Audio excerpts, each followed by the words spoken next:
Surrounded by the separation wall, this site, known as the Tomb of Rachel, is one of the most sacred places in the Holy Land. According to tradition, it's revered as the burial place of the matriarch Rachel. This is Rachel's tomb, the Kever Rachel, Rachel's grave.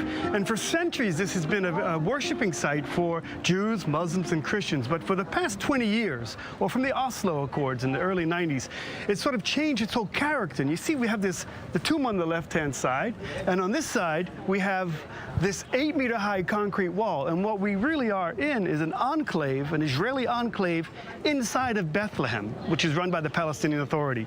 But it's a holy site. Once it was holy for Jews and Muslims and Christians, today only Jewish people come here to worship and to pray. The story of Rachel and Jacob is one of the most famous love stories in the Bible, and perhaps a main inspiration for many love stories in literature. The book of Genesis, chapter 29, describes how Jacob meets the beautiful Rachel near a well.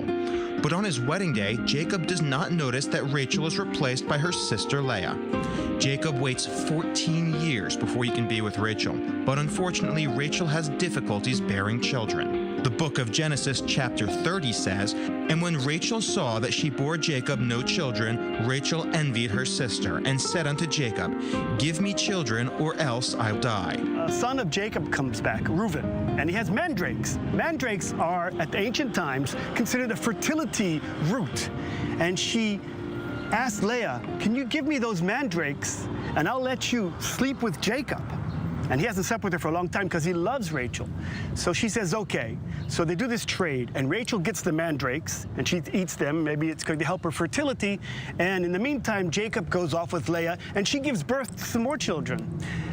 And eventually, she becomes pregnant, and she gives birth to Joseph. Rachel is pregnant again, but it's a terrible labor, and the midwife tells her, "You're going to have a son." And she says, "Oi, he is my Bnei Oni, my son of pain." And she dies. And Jacob renames his son, not Bnei Oni, but Benjamin. And he is the last son to be born to Jacob, and he's the only son that is born in the Holy Land, the only Tzaba. Over the years, this place went through some dramatic changes. Because of the famous love story, it's become an attraction for women who seek fertility and a mate. This place has been in existence for thousands and thousands of years. And we see even in the Bible it talks about it. In the 12th century, the Crusaders turned this into a dome, and then later on in the 16th century, the Ottoman governor of Jerusalem gave it to the Jews, and they sort of closed it off. And then it changed hands to the mayor of Bethlehem was responsible for it, and he was charging Jews to come stay here. And then in 1948, it was cut off from Jerusalem, and this was part of Jordan, and no Jews were allowed to come here to pray at all. In 1967, after the war, it was opened again, and Israel took control of it. And as you go on in history, we see that it used to be an open spot, but now, because of the intifadas in the late 80s and then also in 2000s, it became more of a protected zone. A famous story associated with this place is about British banker and philanthropist Moshe Montefiore, who arrived at the site in the 19th century and renovated it. One of the people who came here to visit this site was back in 1820s. Moses Montefiore and his wife Yehudit had come from England on one of their many pilgrimages to the Holy Land, and she was a barren woman, and she came here to this site, and the story of Rachel really spoke to her, but she saw that it was neglected and kind of run down, and she burst into tears. But Moses Montefiore donated immediately a whole bunch of money, and they renovated the site. And we still see some of the renovations inside that were from that period. The book of Jeremiah sees Rachel as a national figure who mourns her sons and asks them to return to their homeland.